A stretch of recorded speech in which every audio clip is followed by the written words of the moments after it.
I've been reviewing phones for a long time now. We've seen companies come and go, and sometimes they come back. Now, OnePlus has been an underdog for a long time. They've always made good phones and giving people what they want. They also had weird campaigns, making you smash your phone to get a chance to win a OnePlus phone.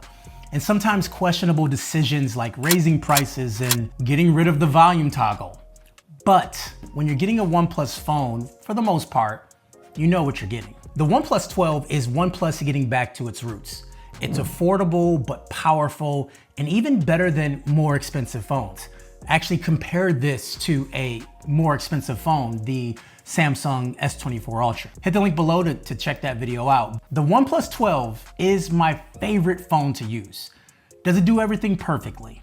No. But what it does very well. I've covered the specs in previous videos, so let's just stick to the pros and cons over these past few months. Starting with the pros, the OnePlus 12 is priced at $800 for 256 gigabyte model, and it's $900 for a 512 gigabyte model, which brings its lowest starting price cheaper than the iPhone 15 Pro Max and the S24 Ultra by hundreds of dollars. The OLED display is 6.82 inches at 120 Hz refresh rate, and at the time of release, it was actually the brightest display at 4500 nits peak brightness. This screen looks very good, even when compared to other phones that came out afterwards. It's still very crisp and bright in direct sunlight, and it also has accurate colors. Now you could jump into settings and adjust the colors. There is natural, pro, and vivid. I keep it on pro since that is how I keep most of my displays calibrated. And it's nice when I'm reviewing something or looking at a picture that it looks exactly how it's supposed to look. Now, battery life is another feature that is definitely pro on this phone. As a heavy user, and when I do trade shows or anything I'm doing, I'm using my phone a lot to capture video and imagery and all that stuff. And I need a phone where I'm not even thinking about battery life. And this phone is definitely it. It has a 5400 milliamp battery and it supports 80 watt charging and also 50 watt wireless charging. So even if the battery is getting low, a quick 10-15 minute charge can get me enough juice to last me the rest of the day, the rest of the night, and even some left for tomorrow. Now, all current phones perform well. They pretty much have the same chip, but the OnePlus 12 software in combination with the chipset makes this phone an absolute beast. It has a powerful cooling system that prevents this phone from overheating even when you're gaming or doing something pretty intensive. And honestly, this is the best performing phone I have used, period. Most OnePlus users may not care about the camera as much. OnePlus never had the camera system that matched Samsung or Google. Now I can confidently say the OnePlus 12 camera system is very close this year, and actually I prefer some of these images over the S24.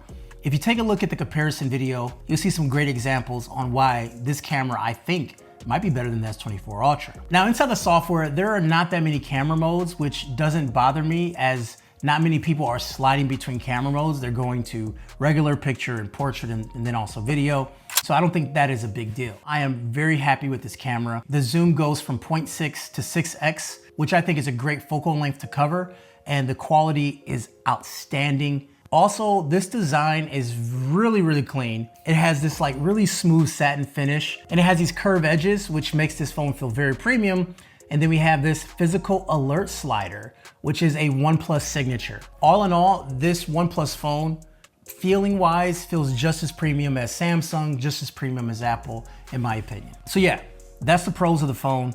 We gotta get to the cons. Durability may be something that concerns users since this phone only has IP65 rating for dust and water resistance. And that is behind what we're seeing for many other flagship phones, which typically have IP68. And being honest, I was at the beach recently and I was babying this phone more than I normally would have. Like mentally, I was thinking about like sand and water getting in the phone and destroying it. And that's something I usually don't think about when I'm using other phones. And now that is in play in the back of my mind when I'm using this phone. So yeah, that is something that I think about. Not sure if you'll think about that. And also another thing that is a little disappointing is the available accessories. As big as OnePlus has gotten, the accessories lineup is still lacking. You don't have many case options, and also with big screens being curved, your choices for screen protectors are not as good either. Now it's a bummer since you see so many cool case options for other brands, but with OnePlus you are severely limited. Now I did mention that the camera software is lacking, but there are also some weird camera bugs in the cameras, especially when you're switching between lenses. Sometimes the lens won't switch and you're just stuck, or appears to be all black when you switch and you hit the shutter and nothing happens. That requires a hard shutdown of the camera app to bring it back. It's not the end of the world, it's a minor annoyance, but it happens enough to bring it up, and hopefully that is something that can be fixed with software, I hope. Also, I'm not a fan of curved displays. I mean, I used to love them, they look cool, they feel premium, but honestly, when I'm using my phone, they're not that practical. They make the phone harder to hold, a little bit more slippery, and also palm rejection does not work all the time. So sometimes you're accidentally pushing stuff on the screen when you don't want to. I'm more of a flat display type of guy. So to me, personally, it's a con. Look, this phone has been fantastic. It is my favorite phone to use, and it may be in the running for phone of the year. I hope these camera's bugs do get worked out really soon, because it is pretty annoying. So this is the OnePlus 12, my phone of the year candidate. If you own this phone, I wanna know what you think about it, and also watch this video when I compare it to the Galaxy S24 Ultra.